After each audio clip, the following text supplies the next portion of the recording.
Le fils de mon ami m'a permis de me sentir à nouveau femme, mais sa mère a découvert que... Partie 2.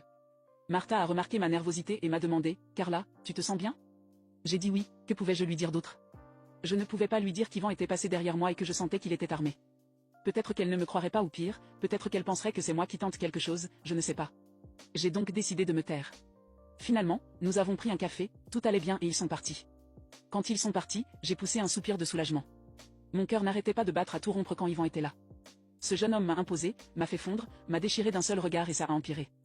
Il m'avait montré de quoi il était capable en passant derrière moi. Je ne pouvais pas oublier ce fait. Même en m'endormant, je recréais la scène.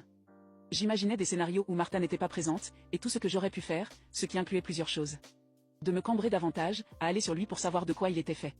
Cette nuit-là, je n'arrivais pas à dormir et je devais aider mes pensées de ma propre main. Vous voyez ce que je veux dire. Et c'était la seule façon de m'endormir. Plusieurs jours ont passé et Martha m'a invité chez elle. Je lui ai demandé très calmement si elle serait seule et il a dit oui. Cette réponse m'a rassurée, mais en même temps elle m'a déçue. Je ne voulais pas être avec son Yvan parce que cela me rendait très nerveuse, mais d'un autre côté, je voulais le revoir. C'est fou, vous ne trouvez pas? Je me souviens que ce jour-là, j'avais apporté une bouteille de vin et du fromage, et nous allions passer une soirée entre amis, comme nous l'avions toujours fait.